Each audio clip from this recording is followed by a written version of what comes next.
नमस्तुभ्यम वंदे मातरम दोस्तों। स्वागत है आप सबका सैपियंस क्वेस्ट में। तो देखिए हम लोग की जो कृति चल रही है, जो रचना चल रही है निलोत्पल मृणाल जी की डार्क आर्ट के नाम के। तो हम लोग 6 चैप्टर तक पहुंच चुके हैं। संतोष जी अपना रूम ढूंढ रहे हैं बहुत परेशान होने के बाद। अब देखिए वो प्रॉपर्टी डीलर से मिलते हैं, लेकिन उसके गंदे व्यवहार के कारण वहां से भी वो वापस आ जाते हैं। तो राज साहब, मनोहर जी और संतोष जी तीनों लोग गली में निकले हैं। तो शुरू करते हैं चैप्टर 7 को और देखते हैं कि आगे कहानी में क्या होता है। हमारा जैसे पहले से ही कहना है कि हम कृति के साथ कोई छेड़छाड़ नहीं करने वाले हैं, उसको केवल हम रीड करेंगे। तो चलिए शुरू करते हैं चैप्टर 7। इधर अच्छा गली नंबर 14 जा रहे हैं क्या राय साहब? मनोहर ने पूछा। हाँ, वहीं जा रहे हैं, राय साहब ने कहा। गली नंबर 14 का मकान नंबर 72/90, ग्राउंड फ्लोर। अचानक कमरे के दरवाजे पर दस्तक हुई। अरे आइए राय साहब, आप हैं? आओ भाई मनोहर, कैसे हो भाई? दरवाजा खोलते ही गुरुराज सिंह ने पूछा। सब दुआ है गुरु भाई, आप कहिए क्या चल रहा है? मनोहर ने आगे बढ़ते हुए कहा। बस घड़ी और सांस, फिलहाल यही दोनों लगातार चल रही है, हंसते हुए गुरुराज सिंह ने कहा। और हो राय साहब, आप सुनाइए, कहाँ के दौरे पर निकले हैं? गुरुराज ने पूछा। बस गुरु भाई, आप ही के पास आए थे। ये अपने मित्र हैं संतोष जी, इनके लिए एक कमरा ढूंढ रहे थे, राय साहब ने कहा।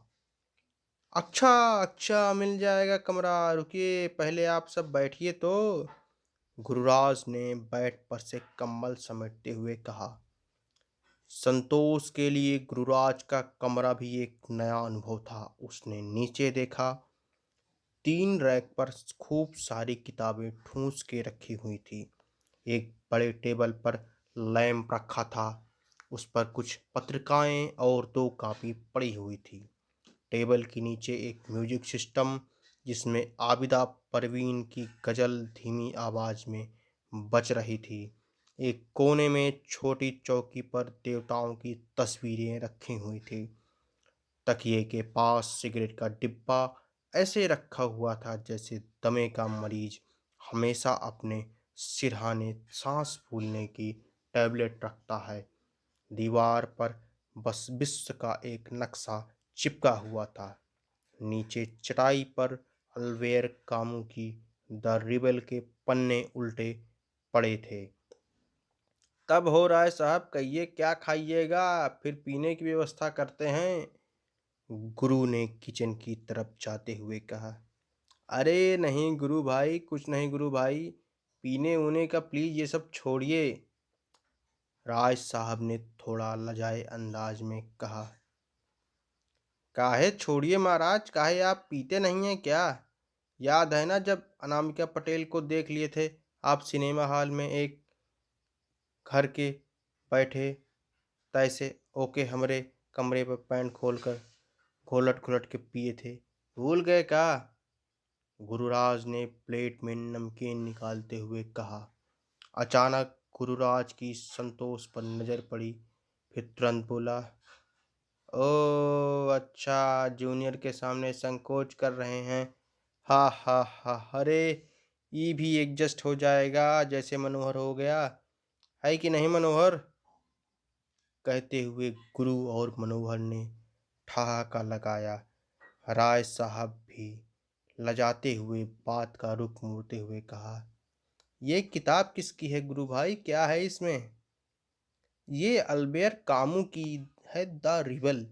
ये मार्क्सवाद की छाती पर बैठ के लिखा गया है, उसकी कायदे से ऐसी की तैसी की गई है। आप रख दीजिए और नमकीन खाइए, आपके सिलेबस से बाहर है। और अभी तो एकदम मत छूइए, नहीं तो लोअरवा भी सरक जाएगा कमर से। कब तक है लोअर का मेंस आपका? गुरु ने बिस्कुट का पैकेट राय साहब की तरफ बढ़ाते हुए कहा। गुरुराज सिंह झारखंड के संत कोलंबस कॉलेज का छात्र रहा था। कुछ समय रांची में भी सिविल की तैयारी के लिए रहा था। अपनी पहली मुख्य परीक्षा उसने वहीं रहते दी थी। 5 साल से दिल्ली में था, पिता सरकारी नौकरी में थे। गुरुराज अपने आप में कई विरोधाभासों का मिश्रण था। दुनिया दाएं चले तो वह बाएं चलता था। आईएएस की तैयारी के लिहाज से वह उतना पढ़ चुका था जितने की जरूरत नहीं थी। दुनिया को अपनी दृष्टि से देखता था और बिना हिचक अपनी बात कह भी देता था। कुछ लोग उसे अक्खड़ और दम्भी कहते थे, पर मूलतः वह साहसी था। मुखर्जी नगर के बौद्धिक वर्ग के लिए वह एक बिगड़ैल आदमी था। बौद्धिकता की गंभीरता और तार्किकता पर बड़ी निर्ममता से व्यंग करता था। बुद्धिजीवी वर्ग इस शब्द को वह एक गंभीर फूहड़पन कहता था। दारू और किताब उसके दो प्रिय साथी थे। काम भर का धार्मिक भी था और ज्योतिष का इल्म भी पी रखा था। अब तक आईएएस में असफल था। पिता दशरथ सिंह उसे अपने जीवन की सबसे बड़ी समस्या कहते थे, पर गुरुराज के लिए उसके पिता ही उसके जीवन दर्शन के गुरु थे। गुरुराज ने अपने जीवन के कई साल झारखंड के आदिवासियों के बीच गुजारे थे और उनके प्रति उसकी संवेदना कभी कभार उसके विचारों में छलक कर दिख ही जाती थी। कुछ लोगों का कहना था कि वह कभी नक्सली संपर्क में भी रहा था। यद्यपि उसके सर पर कुछ पुलिस केस भी थे जिसे वह अपने छात्र जीवन के दौरान सामाजिक संगठनों से जुड़े होने के कारण राजनीतिक षड्यंत्र का नतीजा बताता था।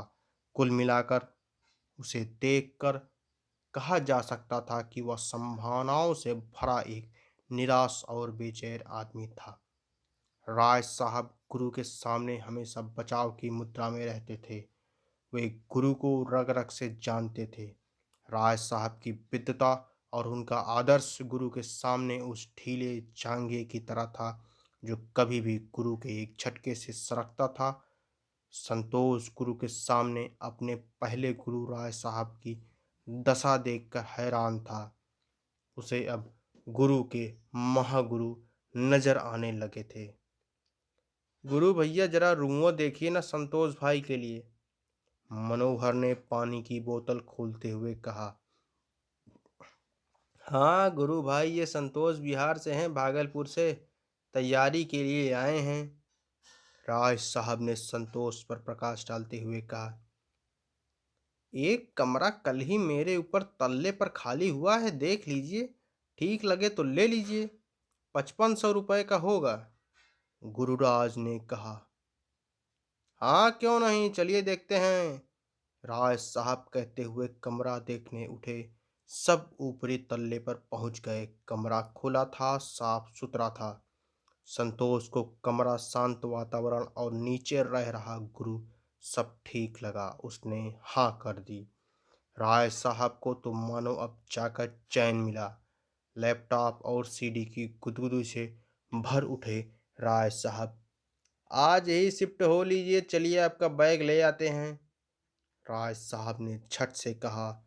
गुरु ने मकान मालिक को फोन लगाया और शाम तक शिफ्ट हो जाने की बात फाइनल कर ली।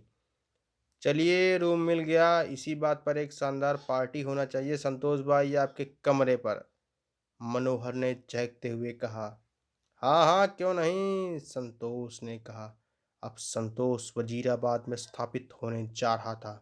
अब उसे अपने सपनों को पूरा करना था। उसने सोच लिया था, खूब पढ़ेगा, खूब मेहनत करेगा, अकेला कमरे पर रहना है, सो कोई बाधा भी नहीं होगी। रूम पर शिफ्ट होने के बाद राय साहब ने उसे सुझाव देते हुए कहा था कि अभी पहले 6 महीने खुद से कमरे पर एनसीईआरटी किताबें पढ़ ले, फिर कोई कोचिंग ज्वाइन करे। चलिए, आपको कुछ सामान भी लेना तो होगा, गुरुराज ने संतोष से कहा। हाँ, किचन का सामान, एक मेज, एक कुर्सी और बेड तो आज ही ले लीजिए, उसके बाद धीरे धीरे और भी जरूरी सामान लेते रहिएगा, मनोहर ने कुशल गृहस्थ की भांति सुझाव देते हुए कहा। हाँ, उधर से ही इनका एक बैग भी उठा लाएंगे, ओके, बहुत धन्यवाद गुरु भाई, कमरा दिलवा दिए आप। ऊपर से आपका सानिध्य भी मिलेगा संतोष जी को। एकदम ठीक रहा ये। राय साहब बोले, थैंक यू गुरु भाई। संतोष ने भी कहा, सुनिए, गुरु को थैंक यू बोलने से काम नहीं चलता। गुरु को थैंक्स का मतलब होता है कुछ रंग बिरंगा पानी बरसना चाहिए। हंसते हुए संतोष की तरफ देखते हुए मनोहर ने कहा, नहीं यार संतोष, तुम भाई जाओ अपना सामान खरीद, जल्दी एडजस्ट हो जाओ। ये मनोहर ऐसे ही मजाक कर रहा है। गुरु ने संतोष से कहा, पर संतोष भी हृदय से धन्यवाद देना चाहता था और मनोहर ने इशारों में वह तरीका बता दिया था। ठीक है, मेरी तरफ से प्लीज कमरे पर एक पार्टी रहेगा, शाम को जल्दी आ जाइएगा आप लोग। संतोष ने सबको आमंत्रित करते हुए कहा। ओहो, बहुत बढ़िया संतोष भाई। ओके, चलिए अब कैंप पर चलते हैं, वहीं मिलेगा बेड मेज और कुर्सी बढ़िया वाला। खुशी से भरे मनोहर ने कहा। गुरु से विदा लेकर तीनों अब किंग्सवे कैंप के मार्केट पहुंच चुके थे। ऑटो से उतरते ही राय साहब ने कहा, एक लिस्ट बना लीजिए सामान का। अरे लिस्ट का बनाना है, चलिए फटाक से एक बेड, एक चेयर, टेबल ले लीजिए पहले। मनोहर ने सरदार फर्नीचर की दुकान की तरफ बढ़ते हुए कहा। सरदार जी ने झट से बाहर पड़ी हुई बेड की धूल झड़वाई और स्टाफ से उसे बिछाकर दिखाने को कहा। बेड के बिस्ते ही राय साहब उस पर चढ़कर हुमच 2-3 बार उछले। उतरकर बेड की चारों टांगे हिलाकर देखी। ठीक है, मजबूत है, इसे दे दीजिए, दाम ठीक ठाक लगा दीजिएगा सरदार जी। राय साहब ने सरदार जी से कहा। दाम की चिंता ना करो, मार्केट से 1 रुपया कम नहीं लगाऊंगा जी, हमारा फिक्स रेट है। चीज देखो, कोई भी सामान लो, चलता रहेगा।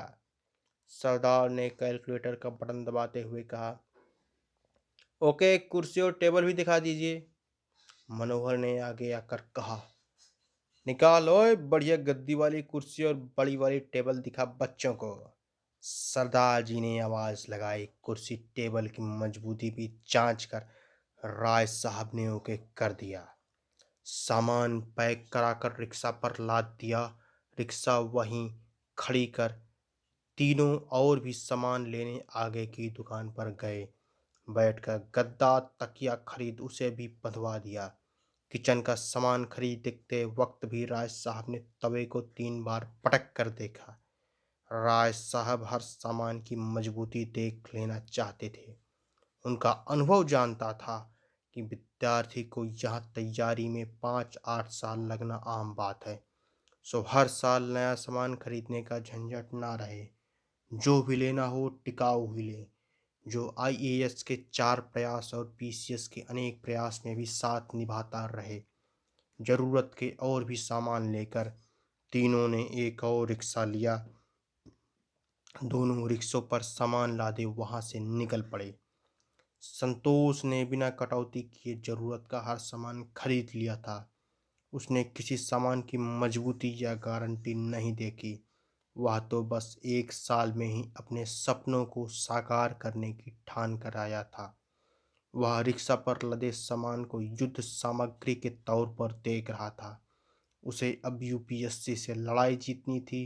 वह बस जल्द कमरे पर पहुंचकर सारा सामान एडजस्ट कर पढ़ाई में जुट जाना चाहता था। लीजिए, एक एक के करके अंदर करिए सब सामान और चलिए अंदर लगाते हैं सामान को। मनोहर ने कुर्सी को दरवाजे तक पहुंचाकर कहा। 5 मिनट में सारा सामान कमरे के अंदर था। आप लोगों का बहुत ऋणी हूँ मनोहर जी और राय साहब, संतोष ने कृतज्ञ भाव से कहा। अरे इसमें ऐसी कोई बात नहीं, बस आप अपने हिसाब से ये सब सामान सेट कर लीजिएगा, फिर पढ़ाई में जुट जाइए। और हाँ, एक नीब वाला पेन और स्याही लेकर रख लीजिए, नीब वाले पेन से लिखने का अभ्यास डालिए। राय साहब ने नल खोलकर हाथ धोते हुए कहा। ठीक है राय साहब, कल सुबह किताब लेने आ जाऊंगा बत्रा पर। मनोहर जी भी आ जाएंगे सुबह, फिर हम तीनों लोग वो रात की पार्टी वाला सामान भी खरीद लेंगे। गुरु भाई को भी मैं अभी बोल आऊंगा कल के लिए। संतोष ने रैक को दीवार के साथ लगाते हुए कहा। ठीक है, हम लोग चलते हैं अब, राय साहब ने कहा। जी ठीक है, कल मिलते हैं। संतोष उन्हें दरवाजे तक छोड़ने निकल आया। चलिए मनोहर जी, गुरु भाई से भी कल ही मिलेंगे, राय साहब ने धड़ाधड़ सीढ़ी उतरते हुए मनोहर से कहा। हाँ महाराज, आप इतना हड़बड़ी में हैं, आज सीढ़ी चलेगा का खूब, कहकर मनोहर ठहाका मारकर हंसा। राय साहब भी गुदगुदा गए। तो बहुत बहुत धन्यवाद आप सबका, आपने चैप्टर 7 को बहुत ही धैर्यतापूर्वक सुना। और देखिए, हम लोग कोई इस कहानी के साथ छेड़छाड़ नहीं कर रहे हैं, जो उसकी रियल स्टोरी है उसको केवल नरेट कर रहे हैं, और आप इसको सुनिए। और अगला चैप्टर, हम 8th चैप्टर को इसके अगले वीडियो में कंटिन्यू करेंगे।